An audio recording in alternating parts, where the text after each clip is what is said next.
Mom, hindi ako maaaring magpakasal. I'm pregnant. At sa ibang lalaki. Sa pangalawang pagkakataon na inihanda na muli ng mga magulang ni Willow ang isang malaking kasalan sa pagitan niya at ni Alden. Mariin pa itong tinutulan ng babae dahil sa nahulog na siya sa lalaking nakabuntis sa kanya at nakilala lamang niya sa isang hindi inaasahang pagkakataon. Sa sandaling yon ay napaisip naman ang mag-asawang Brigida at Apollo sa naging pagtatapat ng babae. Sa halip na magalit dahil sa ginawa ng anak na magpabuntis sa iba kahit na alam naman na may naka-arrange na marriage na sa kanya, ay nagkatinginan lamang ang mag-asawa. At muli, ay itinuloy pa rin nila ang kasal kay Alden. At binaliwala na lamang ang sinabi ng kanilang anak. Willow, buntis ka man o hindi, matutuloy pa rin ang kasal. Mariing sabi ni Ginang Brigida. Tumayo si Willow at saka kunot noong tumingin sa mga magulang. But Mom? Kung bago ka pa lang sa channel na ito, Ate Jane TV, huwag kalimutang pindutin ang notification bell and subscribe button. Sana po hindi naman malaking abala sa inyo ang pagpindot ng subscribe button dahil ang kapalit po nito ay ang pagsuporta para makapag-produce ng mga libreng stories sa mga channels ni Ate Jane. Maraming salamat! Si Willow ay nag-iisang anak ng mga Villavicencio at ang nag-iisang tagapagmana ng kanilang mga ari-arian. Marami silang negosyo at isa sa mga nagtagumpay ay ang kanilang kilalang insurance company na namamayagpag na hindi lamang sa loob ng bansa, kundi pati na rin sa labas at mga karating nito. Palibhasa nga'y mayaman at kilalang pamilya ay lumaki si Willow na nasusunod lahat ng gusto. Ultimo, nasusuot niya na sapatos o damit ay ayaw niya nang gamitin sa susunod na araw. Anumang ituro niya sa mall, ilang segundo lang ay nasa kamay niya na. Kulang na nga lang ay subuan na rin siya ng kanilang mga kasambahay dahil to the highest level na talagang pagka-spoiled brat ni Willow. Mababait naman ang kanyang mga magulang. Hindi mapagmataas, bagkus ay sobrang mapagkumbaba. 26 anyos lang si Willow ngunit wala pa ring alam na gawin sa buhay. Maliban na lang sa pagpapasarap. Willow, are you busy anak? Tanong ni Ginang Brigida sa kanyang anak sa labas ng pintuan ng kwarto ni Willow. Nakalock kasi ang kwarto nito dahil ayaw niyang naaabala sa kanyang me time kung tawagin na nakahiga at nakapikit lang naman sa kama habang may dalawang pipino sa kanyang mga mata. I'm busy, Mom. I have a lot of things to do. Mag-yoga pa ako. Malakas na sabi ni Willow sa kanyang ina. Okay, anak. Hindi ka naman siguro aabutin ng hapon dyan, diba? May importante lang kami sasabihin ng daddy mo. Malakas na sagot naman ng kanyang ina. Okay, tatawag na lang po ako sa telepono once I'm done. Napailing na lamang ang kanyang ina sa kanyang anak na si Willow. Nais na kasi ipaalam ng mag-asawa ang kanilang naging desisyon na ipakasal si Willow sa isa pang anak mayaman. Ngunit, iba na ito sa lahat ng lalaki na mayaman. Sanay magbanat ng buto at nagdaan na rin sa hirap ng buhay. Bago kasi naging mayaman ang mga ito ay nagsimula talaga sila sa baba at danas na danas nila ang hirap ng buhay noon kumpara sa mga Villavicencio na ipinanganak na talagang mayaman. Kaya alam ng mag-asawang Brigida at Apollo na makakatulong ang lalaking kanilang napiling ipakasal kay Willow para sa pagbabago nito. Para matuto sa buhay. Hindi yung kabig lang ng kabig na hindi alam kung paano ang paghirapang kunin ng isang bagay na gusto niya. Samantala, ilang minuto lamang bago bumaba ng hagdan ng ginang patungo sa malawak nilang hardin, ay nag-ring na rin ang telepono sa ibaba. At ito na marahil si Willow. Mabilis naman itong sinagot ng isa sa kasambahay. Hello po, Villavicencio rested. Bungad ng kasambahay nang putulin na ni Willow ang kanyang salita. Yeah, I know, Yaya. Can you please get up in here? Nakalakas yung pinto. I can't get up. Buksan mo at may ipapagawa ko sa'yo. Maarting utos ni Willow sa kanyang kasambahay. Mabilis namang tumugon ang kasambahay na nataranta pa. Hinanap niya kaagad ang susi ng kwarto ni Willow at saka nagmadali nang tumaas patungo sa silid ng dalaga. Nang buksan ng kasambahay ang pintuan ng kwarto ay pumasok na ito. Miss Willow, ano pong ipapagawa ninyo? Tarantang tanong ng kasambahay. Alisin mo nga tong pipino sa mata ko, tinatamad ako eh. Utos niya. Ultimong pipino na nasa kanyang mga mata ay hindi niya pa maalis. At dahil nga talagang lahat ay dulot sa kanya. She's a Villavicencio at inaamin niyang spoiled brat siya, kaya nga pinapangatawanan niya na yon. Marahan namang inalis ng kasambahay ang pipino na yon sa mga mata ng dalaga. Oh my gosh, finally! Narelax din ang eyes ko. Help me to get up, Yaya. Wika ni Willow. Sandali naman itong napatingin sa uniformeng suot ng kanyang yaya. Yaya? Ilang days na sa iyong uniformeng yan? Taas kilay na tanong ni Willow na animoy diring-dire sa kanyang nakikita. Kakapatahi lang po nito noong isang araw, Miss Willow. Nakatungong sagot ng yaya. Umirap naman si Willow. Noong isang araw pa? Hay nako, palitan nyo na yan. Ang pangit sa paningin kapag paulit-ulit ang suot. I will tell Mom about this matter. Hindi dapat pinapalampas to. Ano na lang sasabihin ng mga mayayaman naming friends kapag nakita nila kayo na parang hindi nagpapalit ng uniform? At saka ang pangit ng tela, ayoko niyan. Papadesign din ako sa personal designer ko. Okay, Yaya? Meticulous ang sabi ni Willow. Kahit nga sa suot ng mga katulong ay napapansin niya at gusto niya ay mamahalin din tela ang gamit ng mga ito. Tumango na lamang ang kasambahay na yon at hindi na lamang sumagot.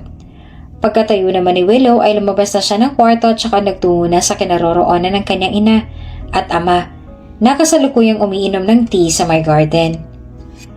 Mommy! Daddy! Good morning! Masayang bungad ni Willow. Nakasuot pa nga ito ng kanyang worth 150,000 pesos na silk na pangtulog na nabili pa sa Paris at pagkahubad ay hindi na ulit niya isusuot. Maganda si Willow. Ang isa sa pinaka may pagmamalaki niya, kahit na anak mayaman siya ay wala siyang pinabago sa kanyang katawan o itsura. Lahat ay natural at hindi retokada. Ang matindi lang niya talagang binabantayan ay ang kanyang timbang. Ayaw na ayaw niya kasing lalabi sa 50 kilograms ang kanyang timbang na bagay lamang sa taglay niyang tangkad. Oh honey, akala ko ba busy ka? Tapos ka na ba sa ginagawa mo? Usisa ni Ginang Brigida sa kanyang anak. Umupo na rin doon si Willow kasama ng kanyang mga magulang. I'm done, Mom! Sagot ni Willow, kasunod na rin niya ang kanyang lemon honey tea at inilapag na ito ng kasambahay sa mesa. By the way, Mom, naaalarma ako sa uniforme ng mga katulong natin, ha? Pasaring ni Willow sabay higop sa kanyang tea. Nagkatinginan naman ang mag-asawa. Bakit naman, anak? May problema ba sa uniforme nila? Nagtatakang tanong ng ginang. Who designed their uniform? Si Claire. Hindi ba ikaw naman ang nag-hire sa kanya? Team din niyang tumahinon. Sagot ng ginang. My God, Mom! Fire her as soon as possible, okay? Baka hawa pa siya ng negativity dito sa bahay. Bukod sa pangit ang design, ang mumurahin din ng tela. Halatang hindi binili sa ibang bansa. Ang personal designer ko ng papakilusin ko about that matter. Mom, let me handle this para hindi ka na rin ma-stress.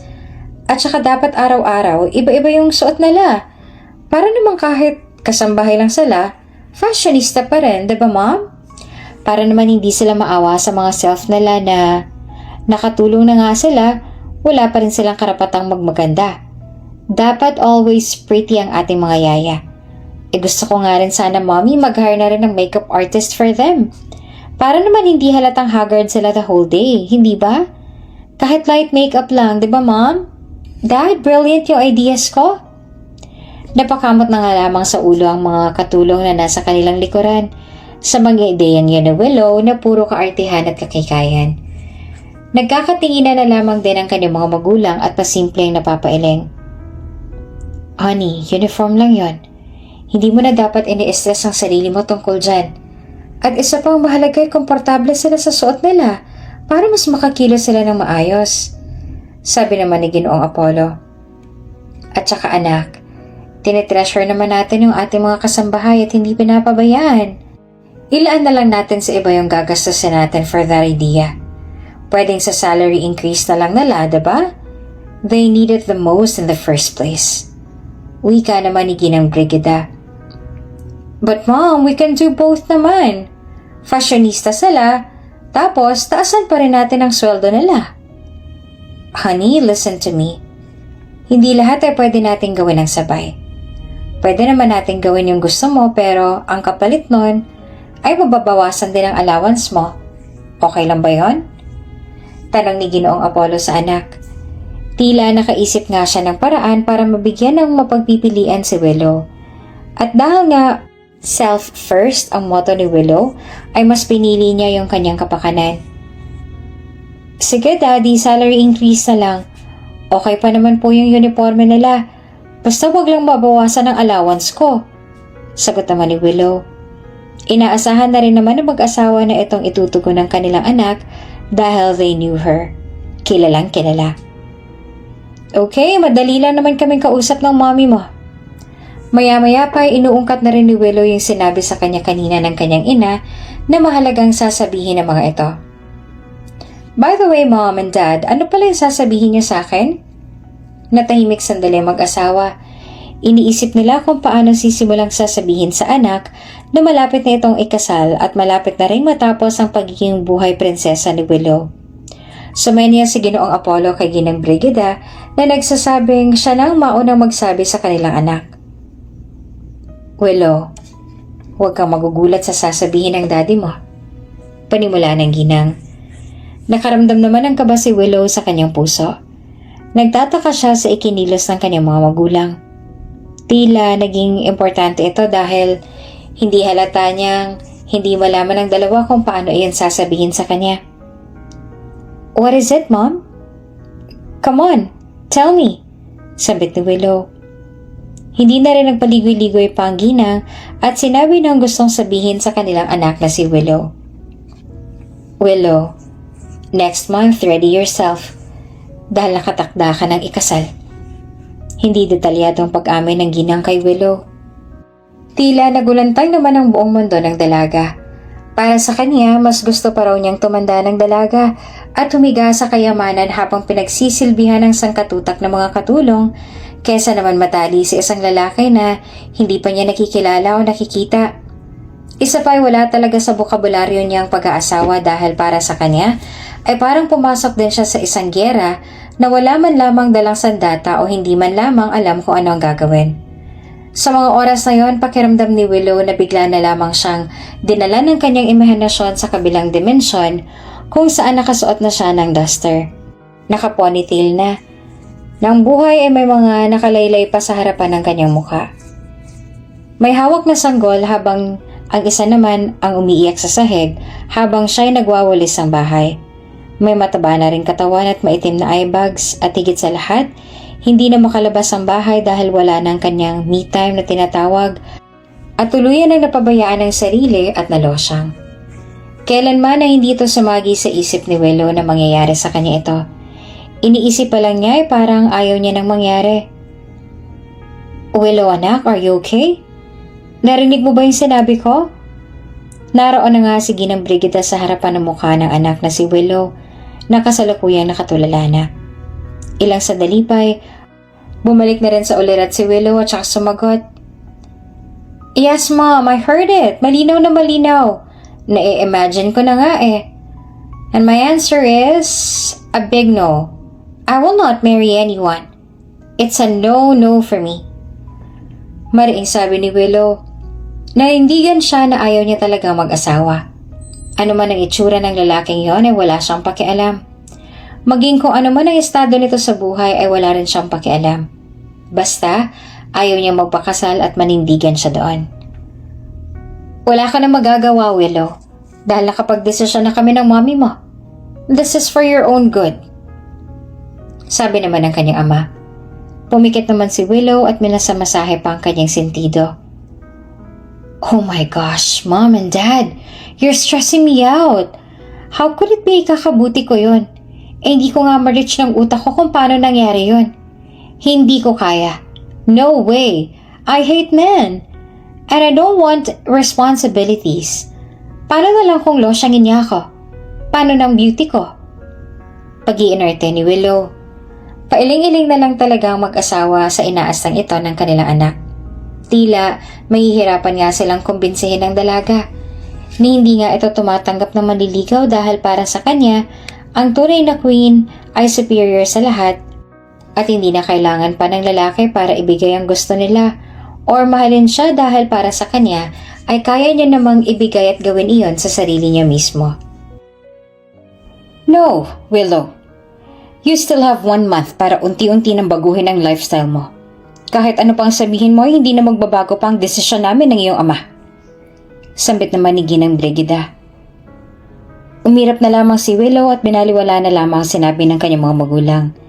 Hindi na lamang niya sineryoso ayon dahil alam niyang hindi siya matitiis ng mga ito kapag siya nang magmakaawa. Ngunit dito siya nagkakamali dahil talagang desidido na ang dalawa. Desidido na sila na pag-asawahin ng anak sa pagbabakasakaling magbabago pa ito. Basta mom, I will not accept that. At besides, 1 buwan pa naman. For sure magbabago pang isip ninyo. Anyway, I'll go ahead.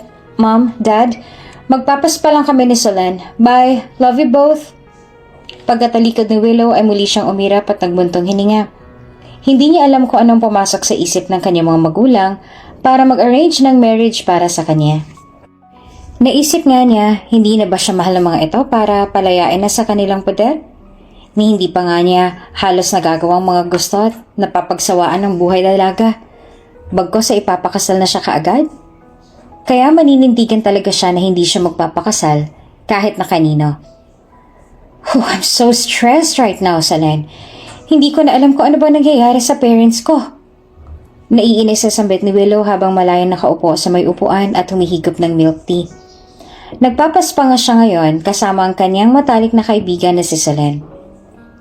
Alam mo, pansin ko nga, bigla ka nagkaroon ng wrinkles. Sagot naman ni Solen. Bigla namang napabalik ko si Willow at kinuhang salamin na nasa kanyang tabi at saka tumingin doon. Oh my gosh, really? Nasaan? Gladys, tanggalin mo yung wrinkles na sinasabi ni Solen. Hindi pa man nga niya nakikita ang wrinkles sa iyon ay inutusan na kaagad niya ang kanilang mga staff sa salon na iyon ay tanggalin ang kanilang wrinkles. Tumawa naman ng malakas si Solen. Ano ka ba, Willow? I'm just kidding. Grabe ang self-care mo ha, to the highest level. Tatawa-tawang sabi ni Solen sa kanyang kaibigan. Tinaasan naman ng kilay ni Willow si Solen at saka umirap at muling inaayos ang sarili sa pagkakaupo. Whatever, Sol. Magbiro ka na sa lahat. Huwag lang sa itsura at sa figure ko. I invested a lot to maintain this beauty, kaya walang lugar sa mukha kong wrinkles na yan. Ines na sagot naman ni Willow. Bakit ka nga ba kasi stress? Ano bang nangyari? Naging seryoso na rin si Solen dahil baka tuluyan ng mapikon sa kanyang kaibigan. Huminga muna ng malalim si Willow at saka sumagot. Sina mom and dad kasi ang galing mag-isip ng joke. Ha? Joke? What joke naman? Nagtatakang tanong naman ni Solen. Balak daw akong ipakasal sa kung sino mang lalaking kakontsaba nila. Nakakatawa, diba? Saad ni Willow. Muli namang napatawa si Solen. Kasal? Isang katebang lalaki na ngang binasted mo tapos ipapakasal ka agad-agad? Hindi ba alam nila tito at tita na allergic sa lalaki ang anak nila? That's so weird and at the same time funny. Sagot naman ni Solen. Diba, nakakatawa? Hindi ko na nga alam kung anong nangyayari sa kanila. I'm doing my best naman para maging mabuting anak. 2 million a day na nga lang nagagastos ko sa isang araw na dati 4 million eh. O diba, sobrang nagtitipid na nga ako. Tapos ayaw pa nila? Ay nako, ang hirap i-balance ng wealth sa totoo lang. Wika ni Willow. Napapatingin na nga lang sa kanilang mga staff dahil sa kanilang pinag-uusapan. Kung hindi nila kilala ang personalidad ni Willow ay baka nayabangan ng mga ito sa dalaga. Ngunit sa pananalitang yon ni Willow ay hindi naman niya talaga intensyong ipagmayabang ang meron siya dahil nagsasabi lang naman siya ng totoo. Wow, ang laki ng problema mo. 1 million a day nga lang sa akin eh. Ayos na dahil halos lahat naman ng limited edition na bag ay nasa akin na. You know, I love bags. Banat naman ni Solen. Yeah, I know. Pero hindi ko kaya yung 1 million a day, ano? My God, anong mabibili ko dyan? Matutulog na lang ako maghapon kung ganyang lamang ang gagastusin ko sa isang araw. Sagot naman ni Willow. Napapasana all na nga lang mga staff sa kanilang mga naririnig. Natural na naman din sa dalawang ito ang ganitong usapan dahil tunay naman talaga na may maipagmamayabang sila. Anyway, gwapo ba yung guy? Mayaman din? Usisa naman ni Solen. Nope, hindi ko na tinanong kina mommy kung sino yung balak ipakasal sa akin dahil sigurado naman ako na hindi rin yung matutuloy once na nagmakaawa ako sa kanila. At isa pa, hindi rin ako interesado sa lalaking yan or even to his family. At for sure naman na mas mayaman pa rin kami kesa sa kanila. Dahil tanging mga Villavicencio lang kaya ang nagmamayagpag ngayon sa business world. Kaya, I don't care kung sino man ang lalaking yon. Siguradong sigurado nga si Willow na mas papaboran pa rin siya ng mga magulang sa oras na matapos ng isang buwan na palugit na ibinigay sa kanya ng mga ito para sulitin na ang kanyang pagiging buhay dalaga. Kaya naman, todo lustay pa rin siya hanggang sa hindi na nagsasawa. Habang lumilipas sa mga araw ay papalapit na rin ang papalapit ang itinakdang kasal para kay Willow at sa lalaking nagngangalang Alden. Sinadyang hindi sabihin ng kanyang mga magulang ang buong detalye kung sino ba ang lalaking kanyang mapapangasawa para na rin masorpresa siya sa kanyang makikita. Willow, sasama ka sa akin mamaya dahil mamimili na tayo ng iyong wedding gown na susuotin. Wika ng kanyang ina. Are you serious, Mom? Seryoso ba talaga kayo? Kasi ako, hindi. Sagot naman ni Willow habang nagsa-sunbathing sa poolside. Oo naman, seryoso kami ng daddy mo. Kaya tumayo ka na yan at aalis na tayo. Seryoso ang sabi ng kanyang ina. Inis na inis pang tumayo si Willow dahil sa pamimilit ng kanyang ina. Mom, bakit ba hindi niyo maintindihan na ayoko magpakasal? Ayoko mag-asawa? Wika ni Willow habang nakakrus ang dalawa niyang braso. Bakit ba hindi mo rin maintindihan anak na hindi habang buhay ay narito kami ng iyong ama? Ni ayaw mo ang saluhin ng aming legasiya. Ayaw mong magpaturo sa negosyo. Paano na lang kapag nawala na kami ng daddy mo? Sino magtu-turn over ng mga negosyo? Paano ka? Ni wala kang ang alam na gawin sa buhay. Hindi ka nakakaalis ng walang bodyguards o yaya sa tabi mo. Willow, you need to settle for good na para matuto sa buhay. And we're not doing this para ipagtabuyan ka o pahirapan ka. We're doing this para ma-appreciate mo naman ang buhay. Para makaranas ka naman ng ibang bagay na magagamit at mapapakinabangan mo rin naman in the future. Anak, hindi sa lahat ng oras ay maibibigay namin ang mga gusto mo. Paminsan-minsan ay kailangan mo ring paghirapan ng mga bagay na gusto mong makuha o makamit. Paliwanag naman ang kanyang ina. Sa sandaling yon ay kahit ano pa man ang sabihin ng kanyang ina o ng kanyang ama, ay tila wala pa rin makakapagpabago sa kanya, lalo na sa kanyang isipan. Mom, alam mo, sa tingin ko, nag-overreact ng pag-overthinking ninyo ni Daddy. Paano naman tayo maghihirap? Ang yaman-yaman nga natin. At ano bang kinalaman ng pagpapakasal sa lesson to learn ko sa life? Mababago ba ng pag-aasawa yung ugali ko? At isa pa, masama bang ugali ko, Mommy, para sabihin niyo sa akin? Yes, I'm a spoiled brat. Pero, dapat lang naman, diba? Kasi mayaman tayo. Para saan pang yaman natin kung hindi naman natin gagastusin? Come on, Mom. If you want me to change, you can make bawas na lang my allowance. If hindi niyo talaga carry, mas matitiis ko pa yon kesa sa pag-aasawa. You think that life is all about money and wealth, huh, Willow? You know what? Walang patutunguhan ang usapan natin. And besides, andito na rin tayo. Saka na natin pag-usapan yan. Let's go! Nang makarating na sila sa wedding dress shop, ay doon na pinamili ni Ginang Brigida ang anak ng kanyang susuotin na gown sa kanyang gaganaping kasal. Ang papangat ng designs! Sikat ba na designer ang mga nag-design nito? Graduate ba sa ibang bansa? Ang boboring ng mga details sa mga damit. Pagkapasok pa nga lang ay napulaan na kaagad ni Willow ang mga damit na yon. Palibhasa nga ay may alam din sa fashion kaya alam ng kanyang panlasa kung maganda ang klase ng damit o hindi. Sige ng Brigida na ngang nahiya sa owner ng shop dahil sa inaasta at inuugali doon ni Willow. Miss, pagpasensyahan mo na siya ha? Wala lang sa mood ang anak ko. Mahinang sambit naman ang ginang sa owner. That's okay, I understand, Doña Brigida. Mahinang tugon ng babae. Sinusundan lang nila si Willow habang iniisa-isang lapitan ng mga wedding gown na nakadisplay doon. May mga pumapasok naman sa taste niya, ngunit hindi niya sinasabi at nakukunwari lamang na ayaw niya yung mga designs dahil sa ayaw naman niya talagang isuot ang mga ito. Ano, Willow, may nagustuhan ka na ba? Ang daming magaganda oh. Hinahawi-hawi pa nga ng Gina ang mga dress na nakaharap sa anak. Mom, wala. As in wala. I don't like the designs. Sorry ah. Bumaling ng tingin si Willow sa babae. Are you the designer ba nito? Sorry to say ha, but the designs are all boring. Pagtatapat niya sa babae, tumingin pa na animoy tunay nga siyang nalulungkot. Napailing na lamang ang kanyang ina at siya na lamang humingi ng paumanhin sa owner ng shop na iyon. Miss, don't mind her.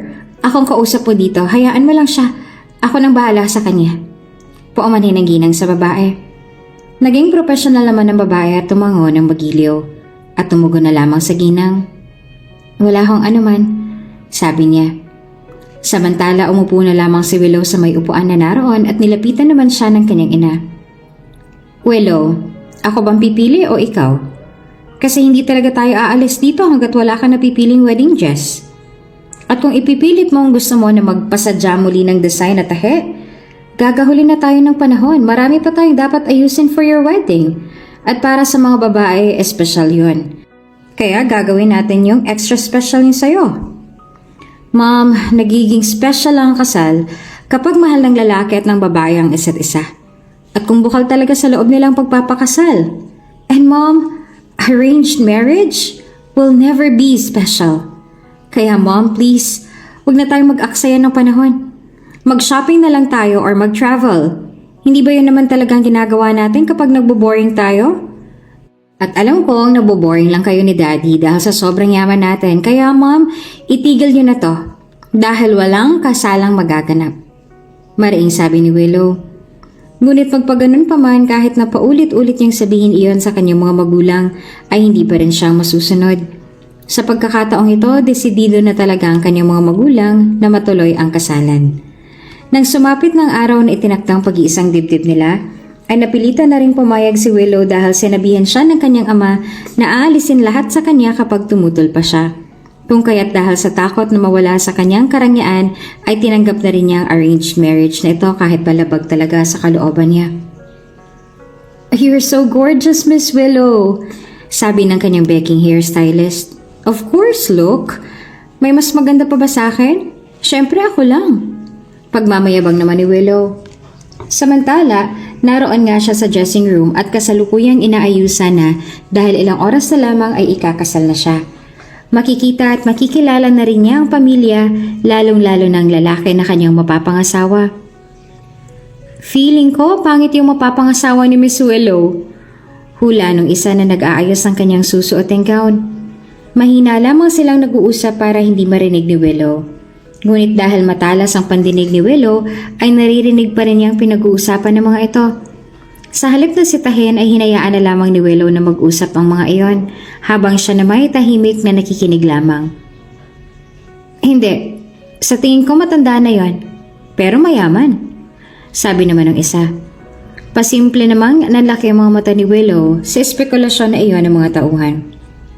Nako, pag nagkataon nga na matanda na, feeling ko mawawala ng ganda ni Miss Willow dahil mag-aalaga na lamang siya hanggang sa mauna ng mamatay yung matanda.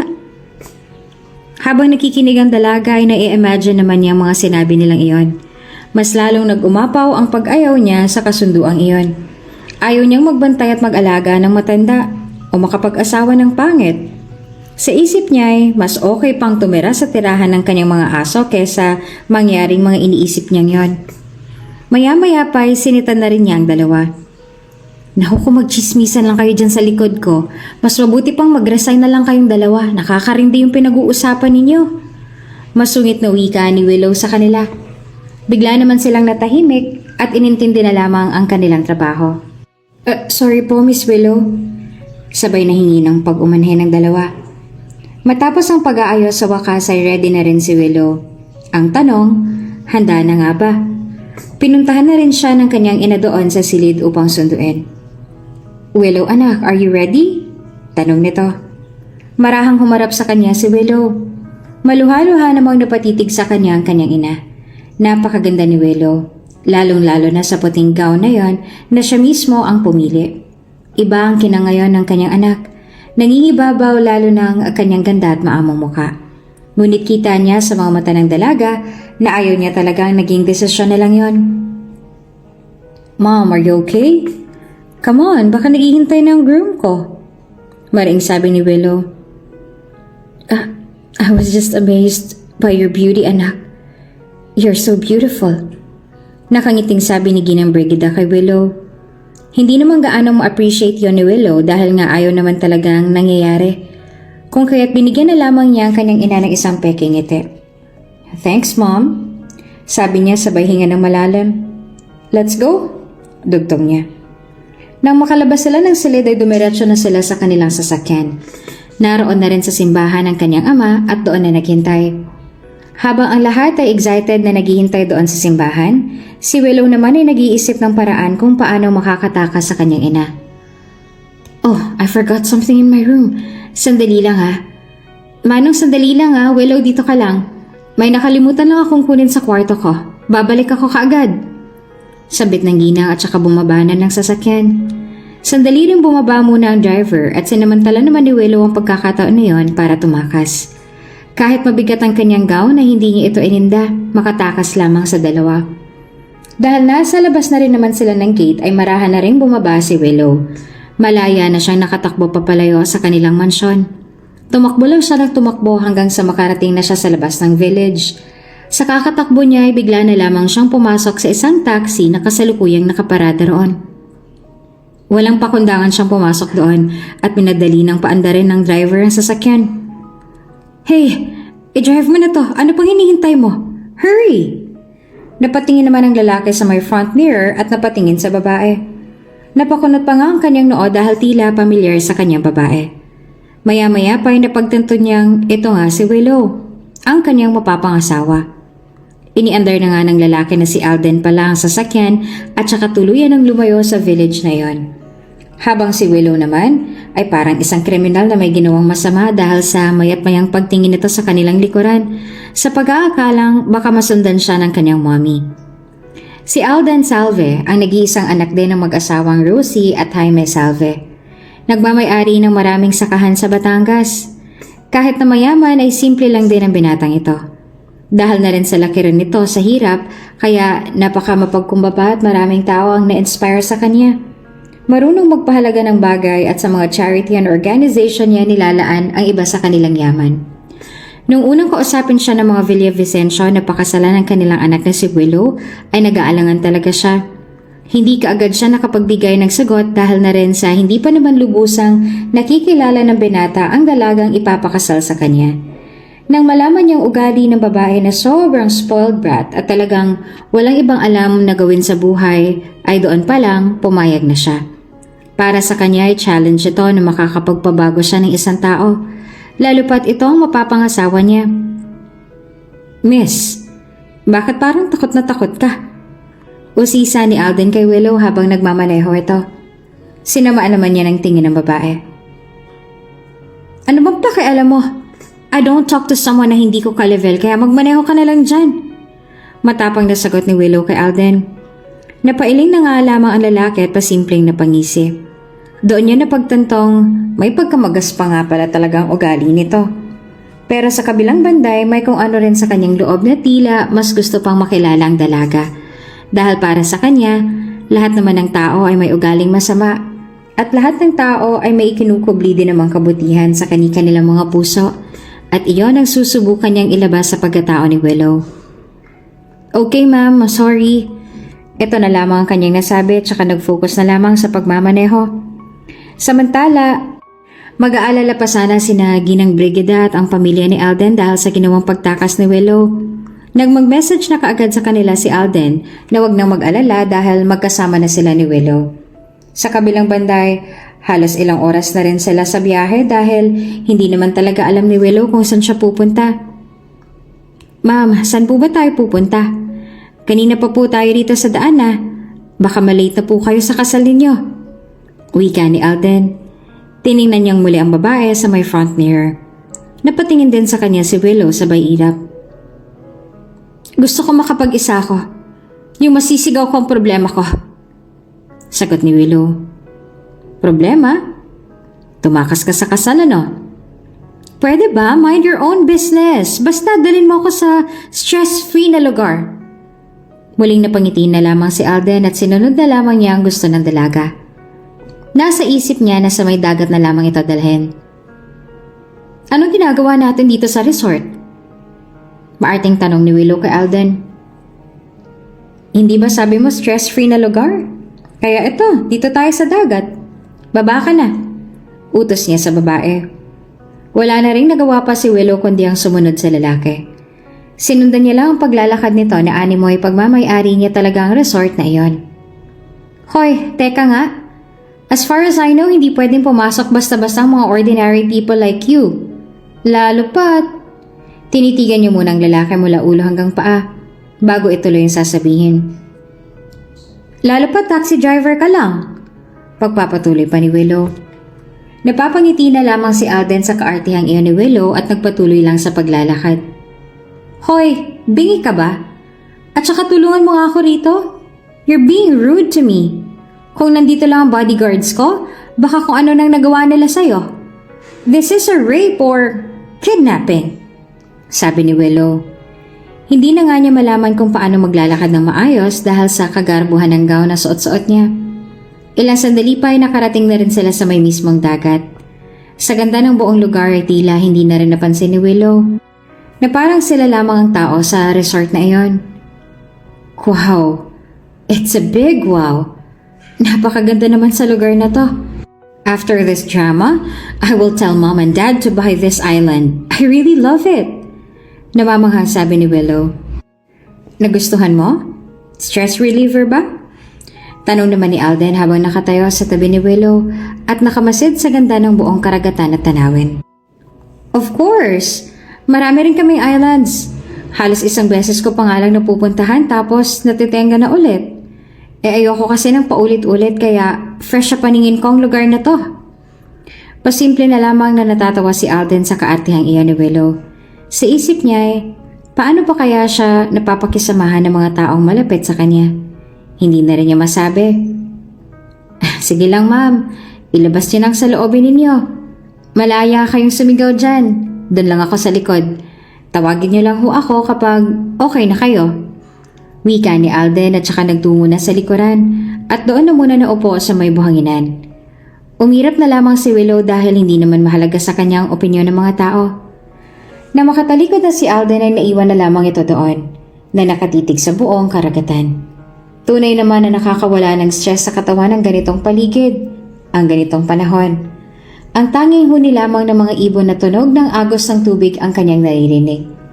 Ngunit ang tunay na inaalala niya sa mga oras na ito ay ang pinag-aagawa na sculpture na nilikha pa ng kanilang sculptor na si Michelangelo Buonarroti. Wala naman siyang hiling na mga ganong sining, ngunit gusto lang niyang i-flaunt ang kanyang yaman sa harapan pa ng mga mayayaman sa subastahan.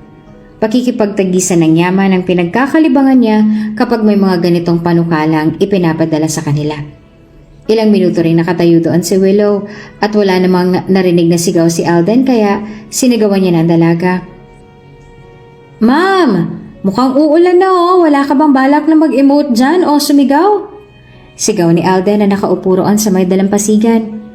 Maya-maya pa ay lumapit na rin sa kanyang babae. Tara na!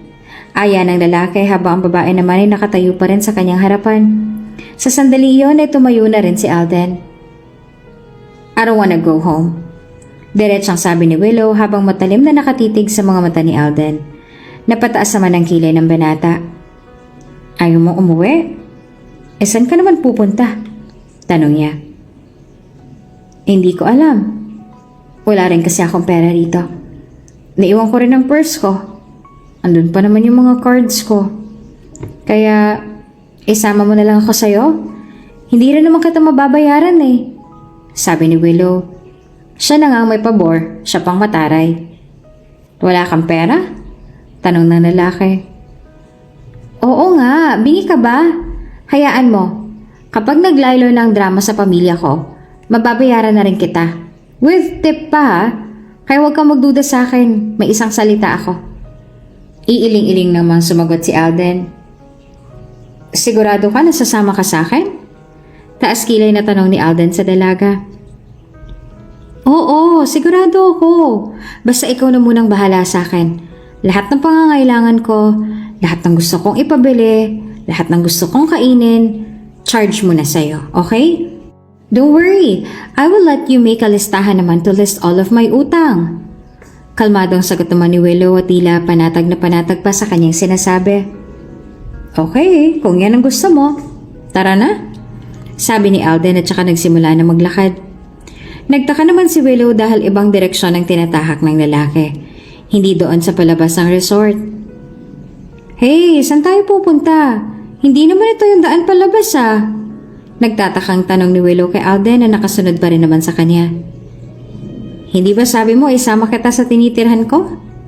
Pues makikita mo kung saan ako nakatira. Nanlaki naman ang mga mata ng babae sa pagtataka. Naroon lang naman sila sa loob ng resort na halos tila sila lamang ang mga tao. Mukhang pribado talaga at hindi dinadayo ng mga turista. Ang mansyon lamang ang nakikita niya doon ay yung rest house na pure white ang kulay at may kamanghamanghang disenyo. Buong akala ni Willow ay doon sila patungo sa rest house na iyon kaya bahagya siya natuwa. Ngunit nang nasa harap na sila ng rest house ay tila patuloy pa rin sa paglalakad si Alden. Hey, Mr. Driver! Saan ba tayo pupunta? Hindi ba tayo rito sa rest house? Kasi dito ako nababagay eh. Ano ba? Saan ba tayo pupunta? Maarting sabi naman ni Willow. Pwede ba tumahimik ka na lang dyan? Ang dami mong alam. Nakangising sabi ni Alden. Nang mabaybay na nilang dalampasigan ay sa wakas nakarating na rin sila sa tirahan ni Alden. Isang kubo. Maliit na kubo. Nanlaki naman ang mga mata ni Willow at tila hindi nagugustuhan ang nakikita. Ano to? Nanlaki ang mga matang tanong ni Willow sa lalaki. Bahay! Ngayon ka lang ba nakakita ng kubo? Tanong ni Alden kay Willow. Napapikit na lamang si Willow at saka huminga ng malalim. Mr. Driver, ang usapan natin bahay. Itong bahay na to na sinasabi mo, for real? Bahay to?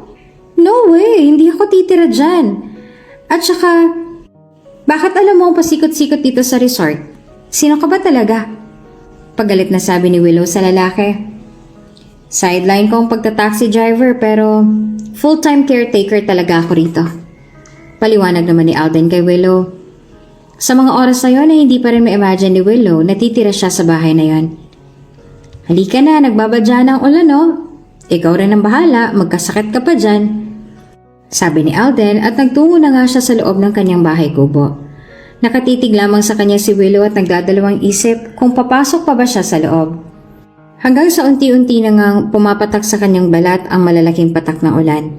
Wala na rin siyang nagawa pa kaya sumunod na rin siya kay Alden. Nakakainis talaga. Kung hindi lang makulit si na mommy para ipakasal ka agad ako sa someone na hindi ko pa naman nakikilala, di sana wala ko ngayon dito sa bahay kubo na to. Wika ni Willow na parang diring-dire sa kanyang paligid.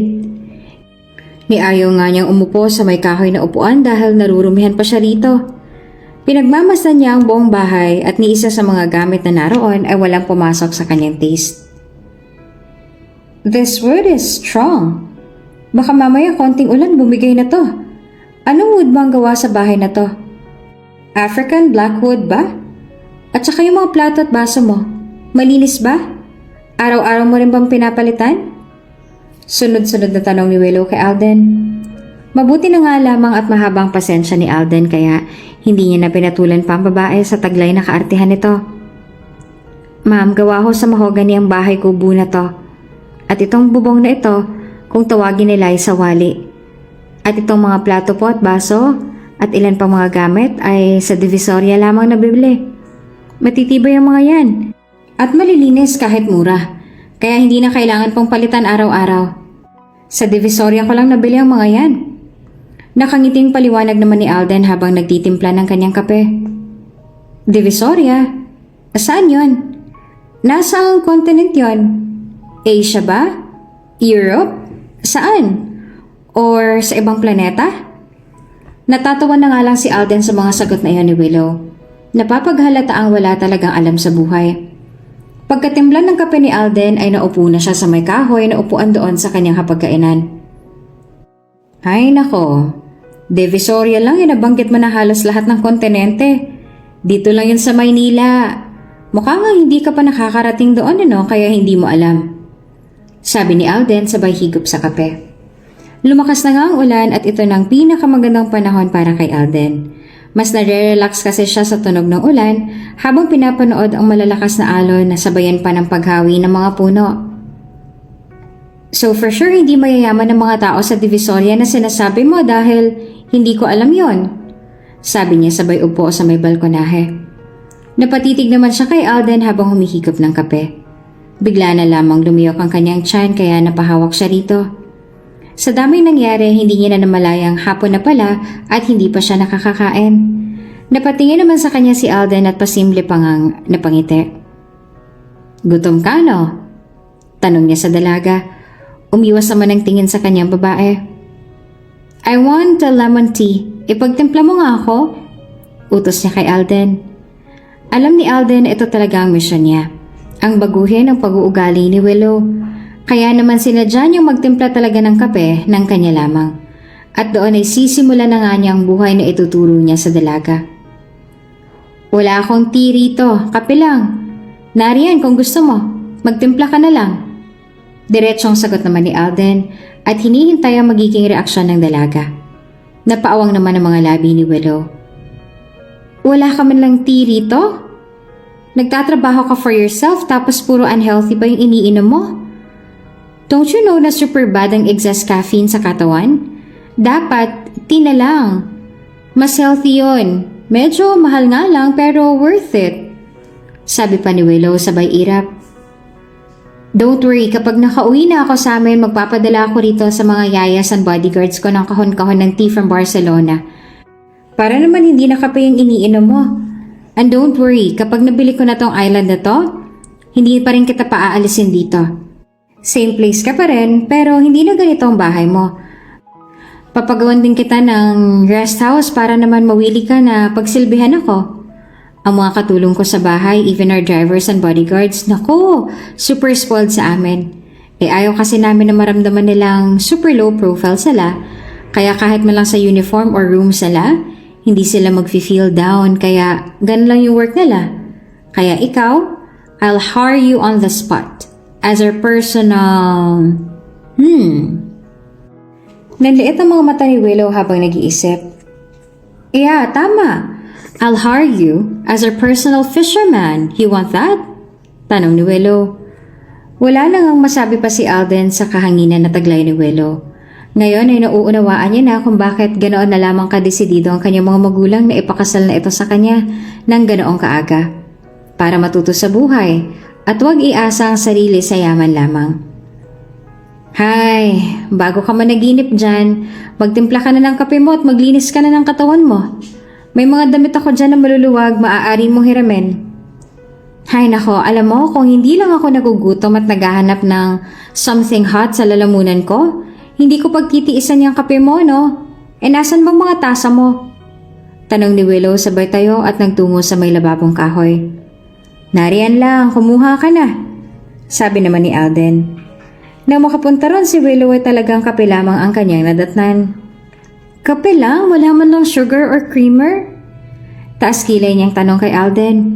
Siya na nga itong nakikituloy, siya pa tong may ganang magreklamo kaya napabuntong hininga na lamang si Alden. Kung anong nandyan, yun ang kainin mo. Yun ang inumin mo. Huwag ka nang maghanap ng wala dahil hindi ako mayaman na katulad mo, okay? Nagtatrabaho lang ako para sa sarili ko. At yung mga nakikita mo dyan, yan ang kasiyahan ko. Kaya huwag ka na magreklamo kung ayaw mong magutom. Paninermon pa ni Alden. Kung alam ko lang na ganitong buhay pa lang naghihintay sa akin sa mga maling desisyon ko, di sana nagpakasal na lang ako sa groom ko. Pabulong na sambit ni Willow sa kanyang sarili. May sinasabi ka? Usisa naman ni Alden. Humarap naman sa kanya si Willow nang may peking mga ngiti sa kanyang mga labi. Wala. Ang sabi ko, ang sarap ng kape mo. Pagsisinungaling nito. Kinagabihan nang makapaglinis na ng katawan si Willow ay nagdemand na muli siya ng dinner kay Alden. "Hey, Mr. Driver." "Alden," sabi ni Alden sa babae. "Alden ang pangalan ko at hindi Mr. Driver," sabi niya habang naghihimay ng malunggay. "Whatever. Anyway, I'm hungry na. Hindi pa ba tayo kakain?" Maarting tanong ni Willow at saka umupo na sa upuan sa harapan ni Alden. Pinapanood lamang ang ginagawa ng lalaki at saka nag-usisa na rin. "What are you doing ba? Bakit mo ginaganyan ang halaman?"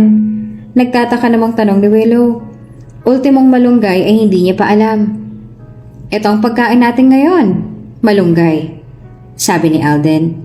Naisip niya na para naman matutunan ni Willow ang kanyang ginagawa ay ipinasa niya na ito sa babae upang siya nang maghimay noon.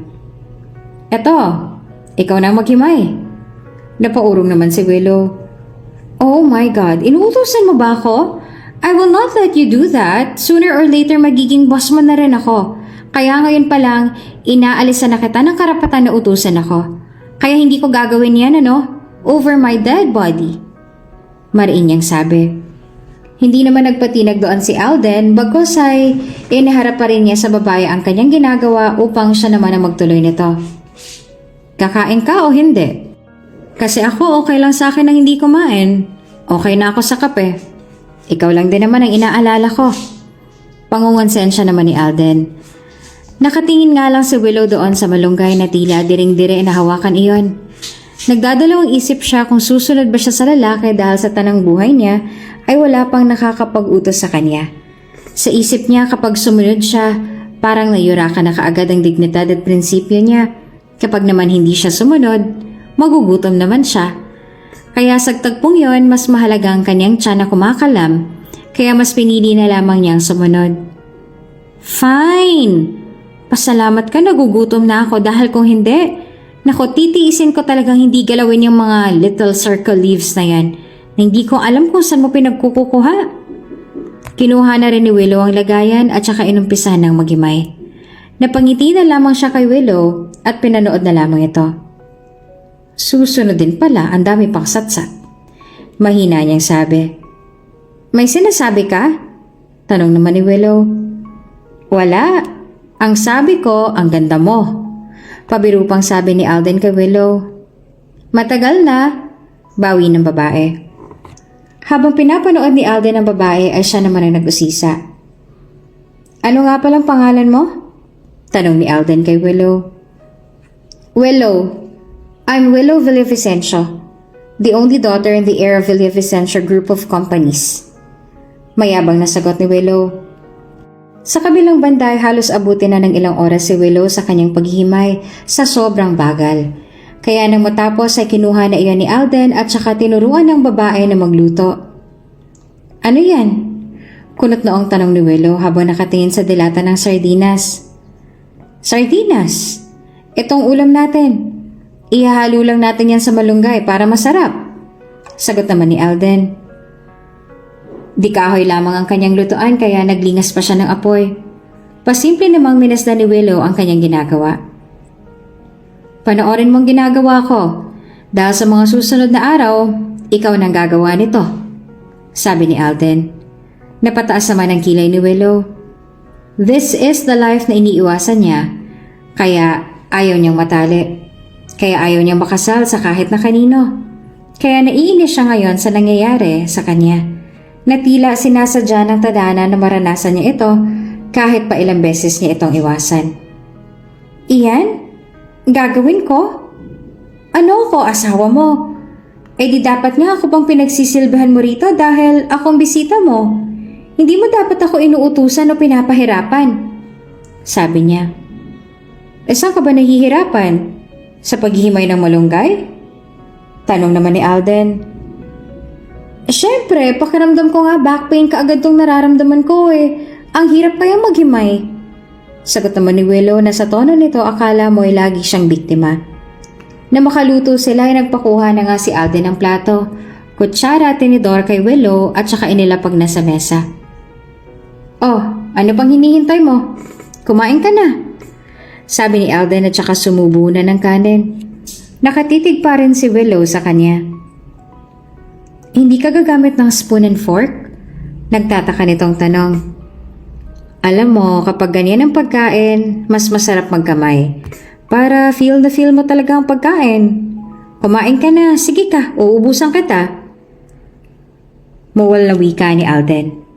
Nakatitig pa rin si Willow sa pagkain. Hindi niya malaman ang nararamdaman kung nasusuka ba siya o ano. Is this dog food? Nandidiri niyang tanong. Anong dog food? Sardinas yan, masarap yan. Subukan mo kasi. Sagot naman ni Alden. Talaga? Kung sa bagay, hindi rin naman yan kakainin ng aso dahil mas maarte pa nga mo ngayon kesa sa akin. Maarting tugon naman ni Willow. Ilang sandali pa'y marahan na siyang sumandok ng ulam at saka inilagay na sa tabi ng kanyang kanin. Kumuha siya ng kaunting sardinas at saka dahan-dahan niyang isinubo upang tikman. Hanggang sa nagulat siya sa lasa. Tila biglang nagbago ang reaksyon ng kanyang mukha. Oh, it's good! It tastes good!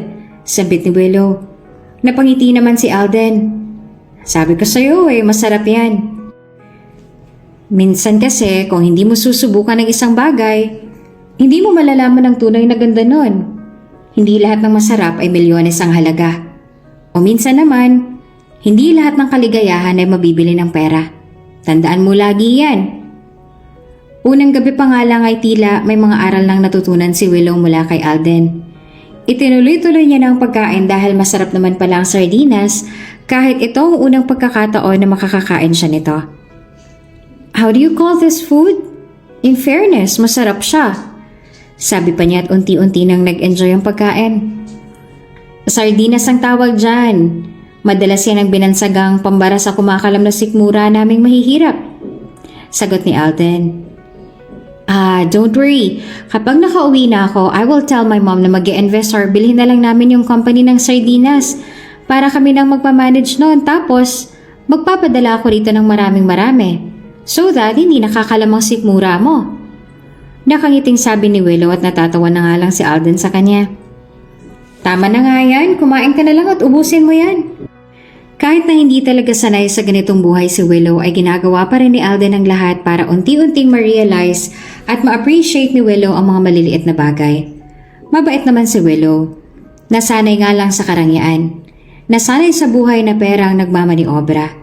Nasanay sa mga taong handang ibigay sa kanya lahat-lahat ng walang kahirap-hirap. Nasanay na laging may sasalo sa kanya para hindi siya mahirapan. Aminado ang mga magulang ni Willow na ito ang pagkakamali ng kanilang nagawa. Ang sanayin sa ganoon ng anak at makaligtaan pang pagtuturo sa tamang pag-uugali. Dahil maging sila ay hindi rin nakaranas ng paghihirap. Kaya ngayon ay kinailangan na nila ng tulong ng ibang tao para sa pagbabago ng kanilang anak. Where do I sleep? Wala kang kama? Tanong ni Willow kay Alden na kasalukuyan nag-aayos na ng higaan ng dalaga. Wala, dito ka na lang sa papag. Pero may karton naman ako. Eto, papagamit ko sa'yo. OMG, hindi pa masakit sa likod yan. Bukas nga bumili ka. Bakit, may pera ka ba? Tanong sa kanya ni Alden. Napaiwas naman ng tingin si Willow. Wala, pero ikaw meron. For sure. Aniya. Paano kung magkakapera, hindi mo nga ako binayaran kahapon? Tapos, inistorbo mo pang buong maghapon ko kaya wala akong kinita. Kaya kung anong nandyan, pagtiisan mo. Dahil Willow, dito sa resort, hindi ka mayaman. Pantay lang tayo. O, eto, okay na? Matulog ka na. Wika ni Alden. Siya na nga nagparaya at doon na lang siya nahiga sa may mahabang upuan. Napalulok na nga lang si Willow at saka sumalta na roon sa papag na kanyang tutulugan. Hindi na nga siya mapakali dahil sa tigas ng kanyang higaan. Hindi siya sanay. Hindi siya komportable. Hating gabi na nga ay hindi pa rin siya makatulog. Binuksan na lang din ni Alden ang bintana para mas malamig at mahangin. My God, I can't sleep. I hate being mahirap. Mahinang sabi ni Willow sa kanyang sarili habang si Alden naman ay mahimbing na natutulog. Humiga siya ng diretso at saka tumingin sa kisame at huminga ng malalim. Hey, God, is this my punishment? Why are you doing this to me? Bad ba talaga akong tao? I can't live without my stuffs. Alam mo yun, diba? Pananalita niya na punong-puno ng pagrereklamo. Maya-maya pa'y bigla namang umimik si Alden. Hindi ganyan ang tamang pagdadasal. Kung demanding ka at entitled pa rin habang natawag sa Panginoon, baliwala ng mga panalangin mo.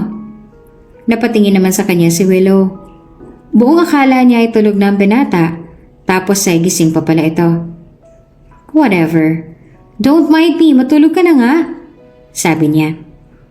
Ang naisip na lamang niyang paraan para maging malambot ang kanyang higaan ay inilatag na lang niya ang kanyang unan sa kanyang higaan at doon na siya humiga. Bago tuluyan ng makatulog ay muling sinilip ni Alden si Willow at napangisi na lamang ito at napailing. Nang sumunod na araw na sikatan na ng araw si Willow, ngunit naroon pa rin siya sa kanyang higaan at panayang daing sa kanyang masakit na likod. Ang sakit! I can't get up! My back is aching! I need a massage! Pagrereklamo ni Willow habang nakahawak sa kanyang balakang. Naroon naman si Alden sa may kusina at kakatapos lamang magkape. Hey, where are you going?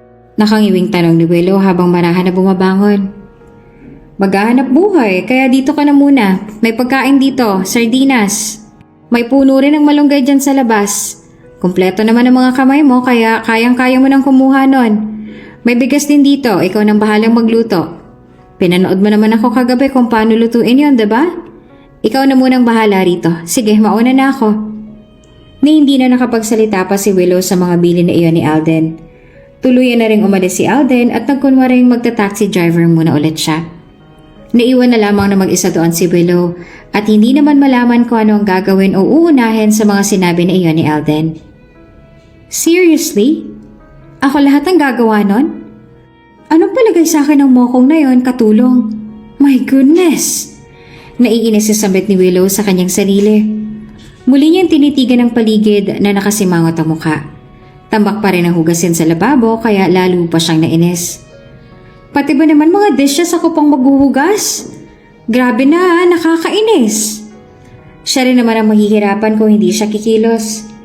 Kaya naman, kahit labag sa kalooban niya ay ginawa na rin niya ang mga gawain yon. Inumpisa niya sa paghuhugas ng plato at baso. My gosh, plato pa ba to? Dapat tinatapon na to eh. It looks like vintage. Ay naku, unbelievable ang lalaki yon. Walang ka-taste-taste sa gamit. Aniya habang inuumpisahan ng hugasan ng mga nasa lababo. Ano to? Hindi malang automatic ang lababo nila. Tapos nakakadiri pa tong panghugas ng plato, wala man lang liquid. My gosh, so sticky, kadiri. Ilang oras din bago niya natapos hugasan ng 2 perasong pinggan, 1 kutsara at 2 baso.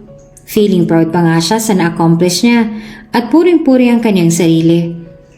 Oh, I'm so proud of you, Queen Willow. You did it. I washed the dishes perfectly. Super kintab ng mga plato at baso, oh. Proud na proud niyang sabi habang pinagmamasdan ng mga plato at baso na kanyang hinugasan. So, what's the next, Queen Willow? Mukha nga na-enjoy na ni Willow ang kaniyang ginagawa kaya naghanap pa siya ng mga maaaring gawin. Oh, I almost forgot. Nagpapakuha nga pala si Mr. Driver ng malunggay. I better go outside. Sa sandaling yon ay lumabas na nga ng kubo si Willow upang kumuha ng malunggay. Nasa tabi lang yun ng kubo kaya madali niya itong nakita. Oh, there you are. You are so pretty, malunggay. Akala ko pakain ka lang sa kambing eh. Pagkain ka pala ng tao. Sambit ni Willow habang nakatingin pa sa malunggay. Hindi pa siya magkaintindihan kung paano kukunin ng mga malunggay na iyon at inabot na naman siya ng ilang oras bago makuha ayon. Sunod naman niyang ginawa ay ang magsaing ng kanin. Oh my God, ito ng pinakamahirap sa lahat. I forgot the process. Ano ba dapat ang unahin? Apoy? Tubig? Bigas? Palibhas ay walang alam na gawin kaya ultimo pagsasaing ay hindi niya alam. Pilit pa niyang inaalala mga prosesong ginawa kagabi ni Alden sa pagluluto ng pagkain. Tumutunog ng kanyang tiyan pero hindi pa siya nakakakain. Inuuna muna niya magluto ng kanin at saka naghimay ng malunggay at nagluto ng ulam. Halos mag-aalas 4 na siya nang natapos. Sakto at dumating na rin si Alden. Nadatnan niya ang babae na noon pa lang kumakain. "Uy, Mr. Driver, nariyan ka na pala, eat ka na!" Nakangiting alok ni Willow kay Alden. Naroon ang babae at nakaupo sa may hapag at hindi pa nga ito nakakaligo sa dami ng kanyang ginawa. "Ang aga mo namang maghapunan," sabi ni Alden at saka isinampay ang kanyang jacket sa may kawayan na naroon sa may bintana. "Hapunan? Lunch ko to, no? Ngayon lang kasi ako natapos kaya ngayon lang ako kumakain. Upo ka na, sabayan mo na ako," wika ni Willow. Pinagmasta naman ni Alden ang buong bahay. Napakunot ang kanyang noo dahil sa sobrang linis ng bahay. Maging ang mga plato at baso ay nagkikintaban. Napapangisi na lang siya sa ginawang iyon ni Willow. "Ang linis ng bahay ah. Anong magic ang ginawa mo? At saka sino nagluto niyan, ikaw ba? Muntik nang masunog ang kanin ah. Kahit sunog naman na talaga ang kanin." "May iba ba akong kasama rito para siyang gumawa ng lahat ng to? Siyempre kung meron, papahirapan ko pa pang sarili ko. At saka, hindi ko pa kasi talaga gamay ang pagsasaing ng rice kaya naging toasted," wika ni Willow. "At saka bakit ngayon ka lang kakain?" Umupo na rin si Alden at sinamahan na sa hapag si Willow. What do you expect ba? First timer pa lang ako kaya mabagal pa talaga ako ngayon. But don't worry, next time, magugulat ka na lang dahil mabilis na ako. Pagmamayabang pa ni Willow. At sa totoo, ito ang pagmamayabang na gustong marinig ni Alden. Ang ipagmayabang ng dalaga ang kanyang mga pinagharapan dahil doon niya mararamdaman ang tunay na self-satisfaction and contentment once siya na mismo ang naghihirap sa mga bagay na gusto niyang makamit o matapos. Nang mga sumunod na araw, pinili muna ni Alden na huwag munang umalis para makita at matunghayan ang mga ginagawa ni Willow. "Willow, sobrang sakit kasi ng mga kamay ko. Pwede mo ba akong ipaglaba?" Pakiusap ni Alden sa dalaga habang si Willow naman ay feel ang magandang panahon at nakaupo sa labas habang pinagmamasa ng dagat. Napakunot naman ang noon nito na tumingin sa lalaki. "What? Tagapagluto mo na nga ako, tapos tagapaglinis ng bahay, tapos tagahugas ng plato. Ngayon naman ay tagalaba mo? Niloloko mo ba ako?" Taas kilay nitong tanong sa lalaki. Nakatoplas lang din noon si Alden kaya hindi maiwasan ni Willow na mapatingin sa matipunong katawan na iyon ng lalaki. "Baka nakakalimutan mo na nakikitira ka lang sa akin. Kaya lahat ng ipapagawa ko sa'yo, natural lang na sundin at gawin mo. Hindi mo naman ako kailangang bayaran eh. Basta paglingkuran mo lang ako rito ay ayos na," sagot naman ni Alden. Inirapan lang siya ni Willow at saka muling tumingin sa may karagatan. "Nakakainis ka naman. Bakit ko ba kasi kailangan tong pagdaanan?" sabi ni Willow sa kanyang sarili na inis na inis. "Okay, fine. Nandyan na." Padabog na rin niyang tumayo sa kanyang kinauupuan at saka tinungo na si Alden. Isang tambak na labahin ang naghihintay sa kanya. "Lalaban ko lahat ng to?" Nangangambang tanong ni Willow kay Alden. "Oo. Kaya simulan mo na para maaga ka matapos." Hindi pa man nagsisimula si Willow maglaba, ay nararamdaman niya na kaagad ang pagod.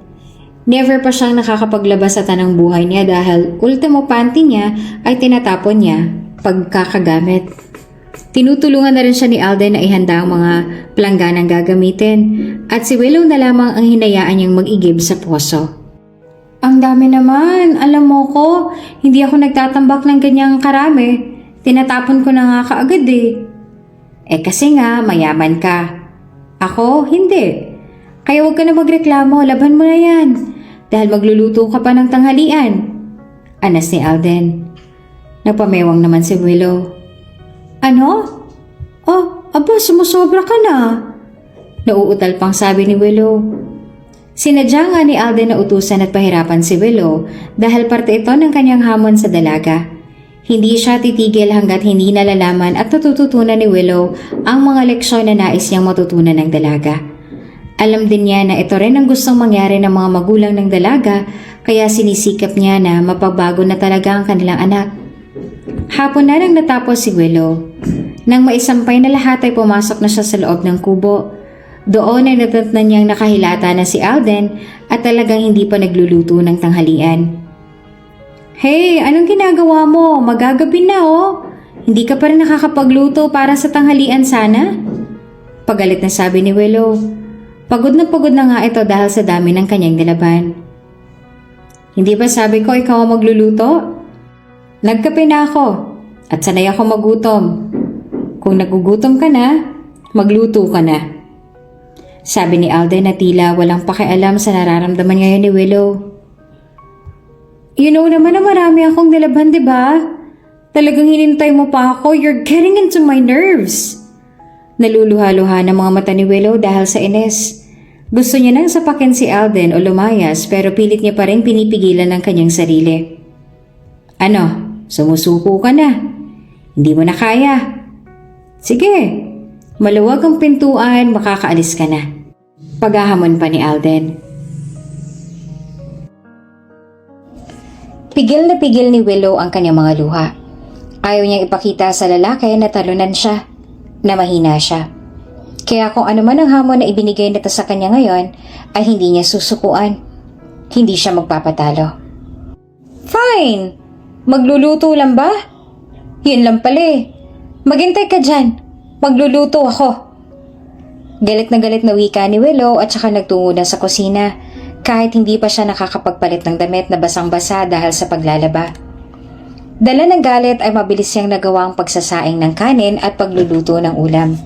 Nagpakulo na rin siya ng mainit na tubig para sa kape dahil hindi siya tinirhan ni Alden at sinasadya talaga ito ng binata. Pasimple na lamang na napapangiti si Alden. Inorasan niya ang dalaga at natutuwa siya ngayon dahil mas mabilis na nagawa na ito ng babae kaysa noong mga nakaraang araw. Hindi na rin sunog ang kanin at marunang nang magluto ng ulam. Ngunit ang pinaka-ikinakatuwa ni Alden ay tila nagawa na ito ni Willow na para bang sanay na sa kanyang ginagawa. Masama man sa loob ay ayos lang dahil at least may unti-unti na siyang natututunan. Mahal na prinsipe, ready na po ang inyong pagkain. Pangiinis pa ni Willow kay Alden. Gusto niyo po bang subuan ko pa kayo? Dagdag pa ni Willow sabay irap at naupo na sa may hapag. Natatawa lang naman sa kanya si Alden. Oh, anong tinatawa-tawa mo dyan? Masungit na tanong ni Willow kay Alden. Wala, natutuwa lang ako sa'yo. Sagot naman ni Alden. Bakit naman? Muling tanong ni Willow. Tumitig muna si Alden sa dalaga at saka nagsalita. Seryoso, natutuwa ako sa'yo. Tingnan mo, ang dami mong nalabhan eh. Halos nung unang punta mo rito, pinagmamalaki mo na itinatapon mo lang mga damit pagkatapos mong suotin. Itong kanin, hindi na sunog. At nung unang mong punta rito, hindi ka nga marunong magsaing. Itong ulam, hindi mo alam na nakakain pala tong dahon. Maging ang kape. Hindi ka umiinom niyan dati, diba? Dahil lemon tea ang gusto mo. Pero ngayon, iniinom mo na kahit walang asukal at creamer. At ngayon, natuto ka na rin magkamay at maghugas ng plato. Willow, natutuwa ako dahil sa simpleng bagay na yon na mga nagagawa at natatapos mo na kailan mo na hindi mo pa nagagawa sa tanang buhay mo. Hindi ko akalain na magagawa mo. Na matatagalan mo. Pero nagawa mo. Kaya ngayon pa lang, humahanga na ako sa'yo. Kaya mo naman pala eh. Kaya binabati kita. Hindi na nga maitago pa ni Alden ang kanyang paghanga sa ipinamalas ni Willow. Ang tanging hiling niya lang sa ngayon ay magtuloy-tuloy na sana ang pagbabagong ito ng dalaga. Habang lumilipas ang mga araw ay tila nga unti-unti nang nasasanay si Willow sa araw-araw niyang ginagawa. Mas gumagaan na nga rin ang pakikitungo nila ni Alden sa isa't isa. Hindi na rin nagtataray si Willow bagkos ay mas malambing siya sa binata. Nagmistula nga silang isang tunay na mag-asawa dahil sa pagsisilbing ginagawa ni Willow. Masayang-masaya ngayon ang dalaga dahil sa pagiging mabuti sa kanya ni Alden. Alden, bakit ngayon ka lang? At saka bakit hindi ka nagpaluto sa akin ngayon? Napipilitan ka lang siguro sa mga luto ko, no? Nakasimangot na tanong ni Willow kay Alden. Nakanguso pa nga ito na para bang isang batang nagtatampo. Halika, doon tayo sa mesa. Sabi ni Alden sa dalaga at nagtungo na sila doon. Maya-maya pa ay inilabas na ni Alden ang bagay na nakatago sa kanyang likuran. Pasalubong ko. At inilahad na nga ni Alden ang kanyang dala sa harap ni Willow. Nanlaki naman ang mga mata ng dalaga sa nakita. Iba't ibang putahe na may lechong manok, vegetable salad, steak, at higit sa lahat, ang kanyang lemon tea. Hindi pa man makapag-react ng todo si Willow pero kitang-kita sa kanyang itsura ang labis na kaligayahan at kasabikan. Ilang linggo na rin kasi siyang naroon sa isla at talagang hindi na may tatangging na-miss niya na ang mga pagkain ito. Sa akin lahat ng yan? Nauutal na tanong ni Willow sa binata. Oo, kung kaya mong ubusin mo. Yan ang reward mo sa lahat ng paghihirap mo. Nakingiting sagot naman ni Alden. Sandali naman napakunot ang noon ni Willow. So, ibig sabihin ng perang ginastos mo sa mga pagkain yan ay ang perang pinaghirapan mo rin sa trabaho mo? Sayang naman ang pera. Sana hindi ka na nag-abala. Okay naman ako sa sardinas at sa malunggay. Diyan sa mga sariwang isda at saka nilagang saging at kamote. Sana nilaan mo na lang yan sa ibang bagay ang perang pinambili mo niyan. Nalulungkot na sabi ni Willow. Bahagya namang napangiti si Alden. Labis siyang natutuwa sa sinabi ng dalaga. Tila tuluyan na nga itong nagbago dahil nare-realize niya na ang halaga ng bawat sentimo at marunong na rin siyang maka-appreciate ng mga bagay-bagay. Tumatalab na nga siguro ang kanyang mga pagsubok na ginawa sa dalaga. Ano ka ba? Okay lang maghinayang. Tama yan. Tama lang yan. Itong binibigay ko sa'yo, hindi to luho. Kapalit ito ng mga bagay na pinaghirapan mo. Ang tawag dito ay reward. Nararapat lang na bigyan ng reward ang isang tao kapag meron itong magandang nagawa at maayos na natapos. Mas masarap makatanggap ng ganito kapag alam mong pinaghirapan mong isang bagay, 'di ba? Kaya Willow, deserve mo to. At alam kong gutom ka na. Kumain ka na.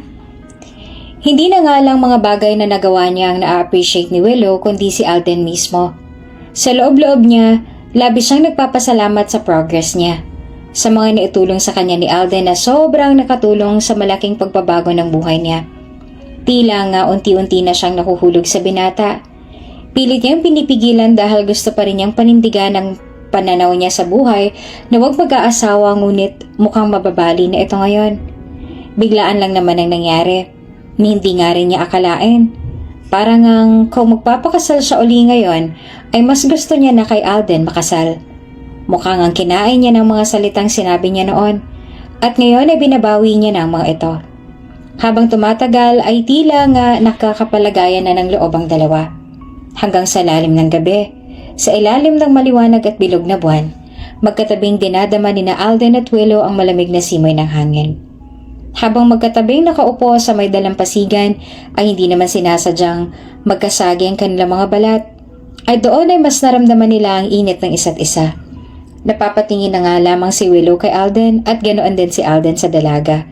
At sa tuwing magkakadikit ang kanilang mga braso, tahimik lang naman sila pareho na tila nagpapakiramdaman pa sa isa't isa. Abot-abot naman ang kaba ni Willow. Hindi niya malaman kung bakit. Ano tong nararamdaman ko? Bakit ako kinakabahan? Grabe yung kaba. Ngayon ko lamang naramdaman. Anong ibig sabihin nito? Umiibig na ba ako?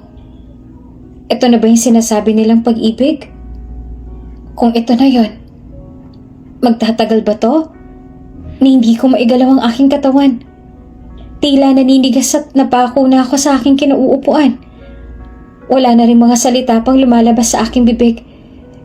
Ito na bang definisyon ng pagmamahal? Mahal ko na ba si Alden? Sabi ni Willow sa kanyang isip.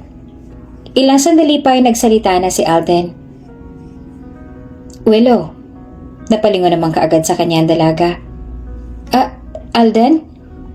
Kabado niyang tanong na namimilog pa ang mga mata.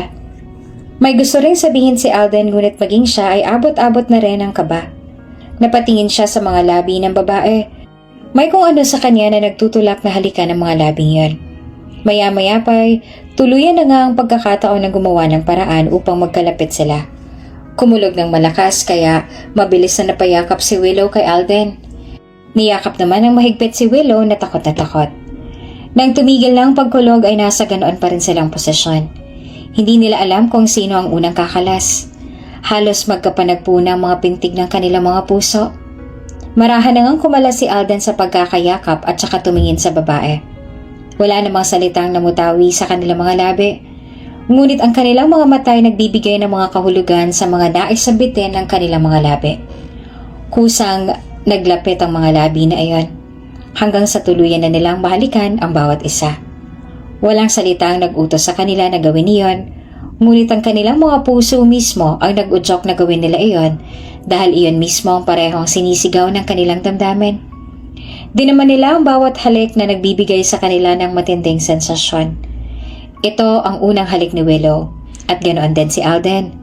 Sinabayan lang nila ang bawat galaw hanggang sa tuluyan na ngang may nangyari sa kanilang dalawa.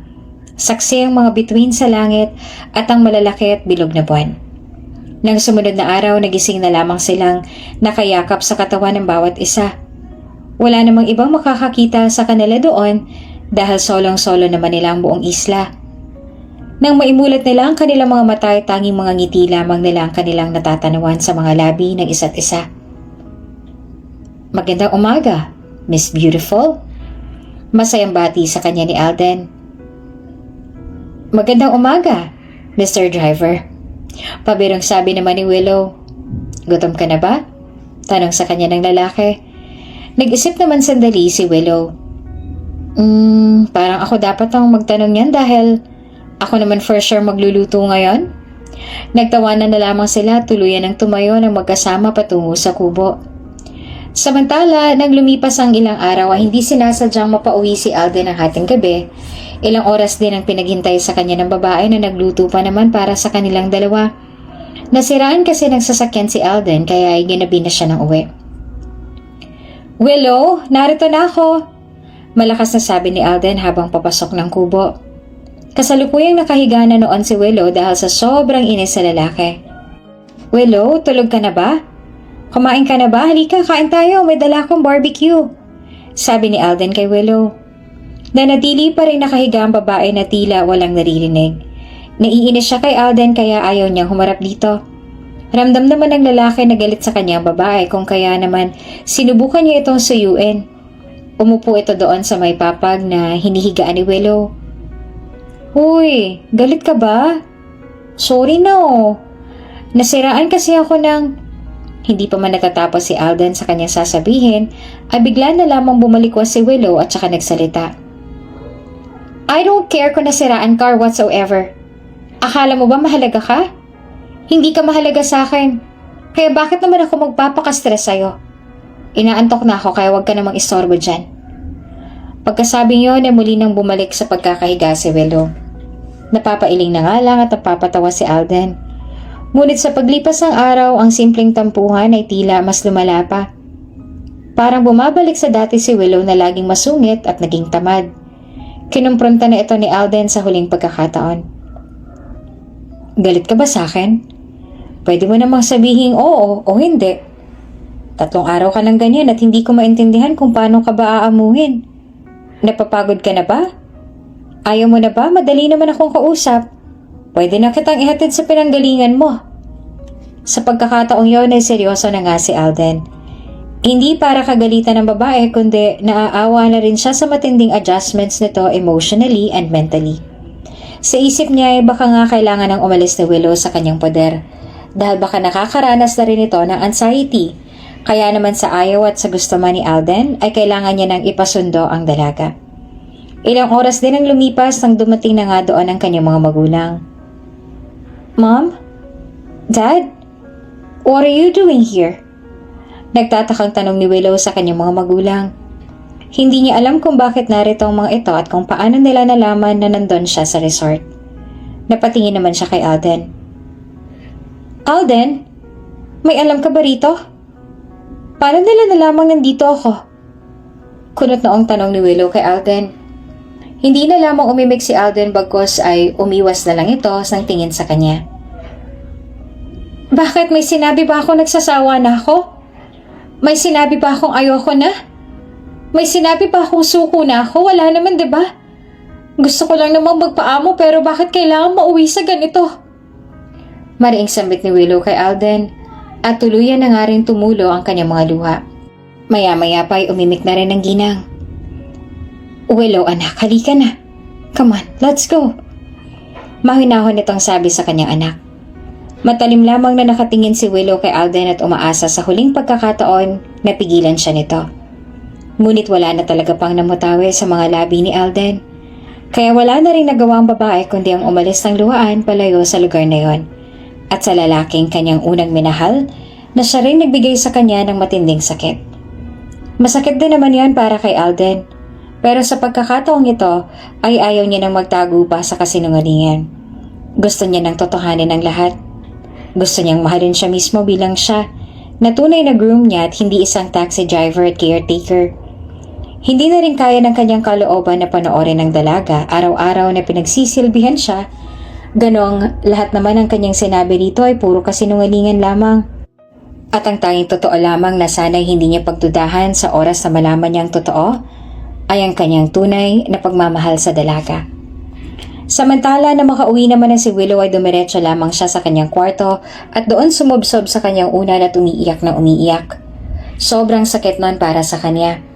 Kaya naman iniisip rin ni Alden na hindi pa naman nalalaman ni Willow ang totoo ay nasasaktan na siya. E paano pa kaya kapag nalaman niya na? Baka hindi na siya patawarin pa nito. At yun ang araw niyang mangyari gayong napamahal na sa kanya ng sobra ang dalaga. Lumipas ang ilang linggo at unti-unti na rin nakakabawi si Willow. Ngunit hindi niya inaasahan ang isang bagay. Dahil sa madalas na pagsama ng pakiramdam ay nagpatingin na siya ng palihim sa doktor at doon niya na lamang siya pala ay nagdadalang tao. At sigurado siyang si Alden ang ama nito. Ngunit sa pagkakataong tinyon ay muli na sanang itutuloy ang kasal nila na naudlot. Mom, hindi ako maaaring magpakasal. I'm pregnant. At sa ibang lalaki. Sa pangalawang pagkakataon ay inihanda na muli ng mga magulang ni Willow ang isang malaking kasalan sa pagitan niya at ni Alden.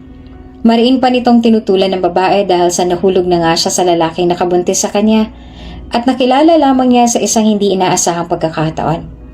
Sa sandaling yon ay napaisip naman ng mag-asawang Brigida at Apollo sa naging pagtatapat ng babae. Sa halip na magalit dahil sa ginawa ng anak na magpabuntis sa iba kahit na alam na may naka-arranged marriage na sa kanya, ay nagkatinginan lamang ang mag-asawa at muli ay itinuloy pa rin ang kasal niya kay Alden at binaliwala na lamang ang sinabi ng kanilang anak. Willow, buntis ka man o hindi, matutuloy pa rin ang kasal. Mariing sabi ni Ginang Brigida. Tumayo naman si Willow at saka kunot noong tumingin sa mga magulang. But mom, kunot noong tanong ni Willow. Ayaw niyang ituloy ang kasal dahil si Alden naman talaga ang kanyang mahal. Without knowing na ito naman talagang mapapangasawa niya. Sa pamimilit ng kanyang mga magulang ay wala na rin siyang nagawa kundi pumayag. Nakasuot na muli siya ng wedding gown at nag-aabang na roon sa harap ng simbahan. Ni hindi na nga sumagi sa kanyang isipan ng tumakas dahil pakiramdam niya ay napapagod na siya. Nangihina na siya at ayaw niyang lumaban pa.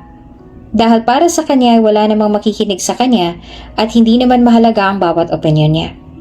Nang marahan na siyang naglakad sa may carpet patungo sa altar, ay blanko lamang ang kanyang reaksyon nang biglang mamilog ang kanyang mga mata sa nakita. Si Alden na kanyang minahal sa isla na isang taxi driver at ang caretaker ang lalaki rin na naghihintay ngayon sa kanya doon sa may altar at maya-maya pa lamang ay magiging asawa niya na. Hindi malaman ni Willow ang kanyang nararamdaman. Napatingin siya sa kanyang mga magulang at unti-unti na ring namumuo ang mga luha sa kanyang mga mata. Bigla siyang huminto. Sa halip na ikatuwa ito ni Willow ay naglaro sa kanyang isipan na tila na pagkaisahan siya ng lahat. Na ang lahat sa resort ay pawang set-up lamang. Maging ang pagkatao ni Alden na nakilala niya sa isla ay peke lamang at hindi totoo. Mabilis siyang tumakbo papalabas ng simbahan ng luhaan at masama ang loob. Ngayon ay tumakas na siya sa kasal. Hindi dahil sa ayaw niya sa lalaking kanyang pakakasalan, kundi dahil sa labis na siyang nasaktan sa kanyang nalaman. Mabilis na siyang nakauwi noon sa kanilang mansyon at doon na nagkulong sa kanilang kwarto. Ayaw niya nang tumanggap pa ng bisita o kumausap man lang kahit na kanino. Sa ngayon ay hinayaan na muna siya ng kanyang mga magulang maging ni Alden. Alam nilang hindi pa ito ang tamang pagkakataon para kausapin ng babae. Sa sobrang sama naman ng loob ni Willow ay napagpasyahan niyang lumabas na lang ng bansa. Wala namang kamalay-malay ang kanyang mga magulang sa planong ito ni Willow. At huli na, nang malaman nilang ito ay nasa airport na, ipinaalam kaagad nila ito kay Alden upang ang lalaking pumigil dito. Hingal na hingal si Alden habang nililibot ang buong airport.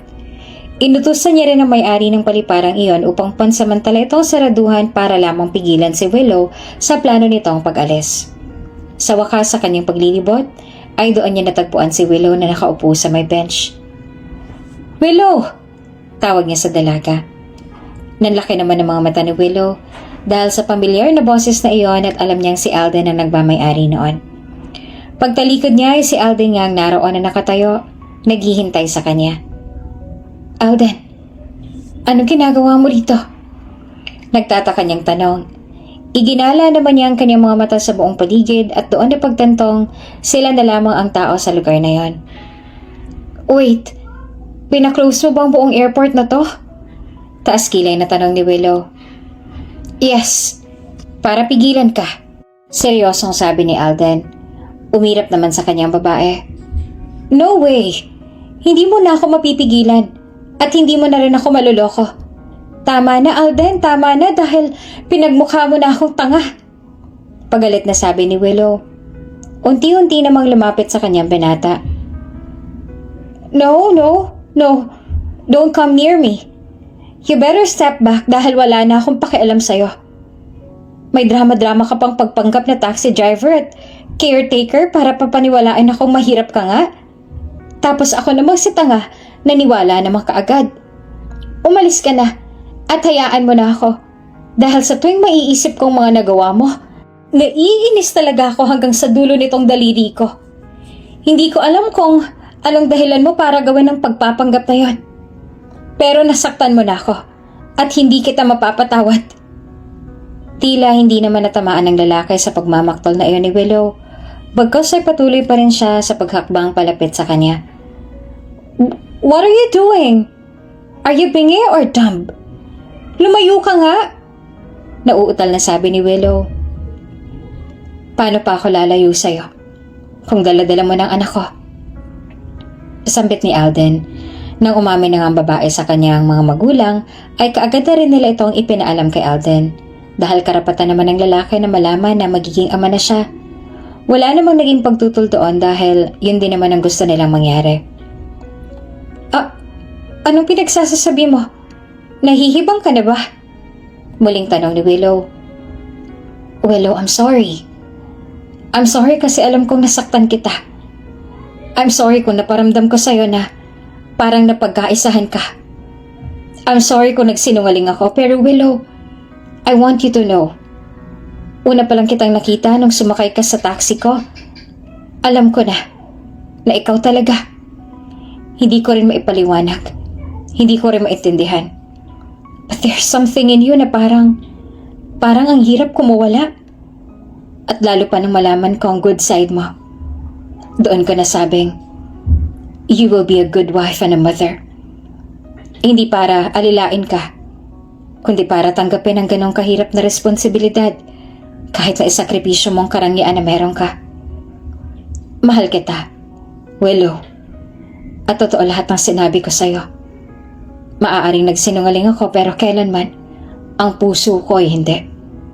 At hindi ko kakayanin kapag nawala ka sa buhay ko. Kaya please, Willow, forgive me." Naging seryoso na nga si Alden at doon ay tuluyan ang nagtapat ng kanyang pag-ibig. Sumulpot na rin doon ang kanilang mga magulang at ang mga mahal sa buhay para matunghayan ang pagtatapat nila ng damdamin para sa isa't isa. "Kung mahal mo ako, bakit mo ako niloko? Bakit ka nagsinungaling?" Naging seryoso na rin si Willow. "That was all unplanned. Nangyari lang yun bigla. Hindi ko rin alam kung bakit. Pero, Willow, kung hindi ko ginawa yun, mamahalin mo pa rin ba ako? Malalaman mo ba at matututunan ang tunay na kaligayahan ng buhay? Maa-appreciate mo ba ang maliliit na bagay na nagawa mo? At magiging proud ka ba sa sarili mo dahil sa wakas, First time mong makatanggap ng reward? Hindi mo mapapahalagahan ang mga maliliit na bagay kung hindi nangyari yon. Tadhana ang gumawa nun, Willow. Hindi para sa akin, kundi para sa'yo. At nang malaman niyo ng mga magulang mo, sana nakita mo yung priceless na reaksyon nila at naramdaman sa bawat bagay na natutunan mo doon sa isla. Sobrang proud sila sa'yo, Willow. Masakit man sa loob nilang nangyaring yon, na magsinungaling sa'yo, pero hindi ka kasi matututo kung hindi ka masasaktan. Pain is not a form of being weak, but it is strength. At yan ang magpapatatag sa'yo. Kaya Willow, huwag mo sanang masamain ang aming nagawa dahil para sa'yo lahat ng yon. It's for your own good. Lalo pa ngayon na magiging ina ka na at magiging tatay na ako. Please forgive me. At noon ay tuluyan nang tumulo ang mga luha ni Willow. Muli siyang napatingin sa kanyang mga magulang na kasalukuyan na ring lumuluha. Sa isang iglap nga ay biglang lumambot ang kanyang puso at pinili ng muling pagbigyan si Alden. Dahil tama naman ito. Lahat ng mga nangyaring yon ay mapapakinabangan naman niya kapag naging nanay at asawa na siya. At ngayon, hindi na siya natatakot gawin yon. Dahil masasabi niyang kahit mahirap ay masaya naman siya dahil sa self-satisfaction na nararamdaman niya. Lalo pa kung pagsisilbihan mo naman ay mga taong mahal mo. Nakakainis ka kasi. Pero sige, I will forgive you na, ha? But don't you ever ulit-ulit that again, okay? Sige na, pinapatawad na kita. Sa halip na sumagot ang lalaki ay lumuhod na lamang ito sa harapan ni Willow. Nanlaki naman ang kanyang mga mata at nagtaka sa inastang iyon ng binata. At doon ay tuluyan ang inilahad ni Alden ang singsing na matagal niya nang gustong isuot sa dalaga na ilang beses nang nauudlot dahil sa maling pagkakataon. Kaya ngayon ay sisiguraduhin niya na matutuloy na talaga ang kanilang kasal. Willow, please, pakasal na tayo. I'm ready to be your husband and a father to our child. I love you. Please take this ring, sabi ni Alden. Hindi rin naman nagpaligoy-ligoy pa si Willow kaya tinanggap na rin niya ng bukal sa puso ang alok na kasal na iyon ni Alden. Kilig na kilig naman ang lahat lalo na nang mag-kiss na muli ang dalawa. Ilang araw lamang ay sa wakas, sa pangatlong pagkakataon ay natuloy na rin ang kanilang kasalan at doon na tumira sa isla na pagmamay-ari ni Alden at nagsama na sila ng tahimik at mapayapa. Kung bago ka pa lang sa channel na ito, Ate Jane TV, huwag kalimutang pindutin ang notification bell and subscribe button. Sana po hindi naman malaking abala sa inyo ang pagpindot ng subscribe button dahil ang kapalit po nito ay ang pagsuporta para makapag-produce ng mga libreng stories sa mga channels ni Ate Jane. Maraming salamat! Mom, hindi ako maaaring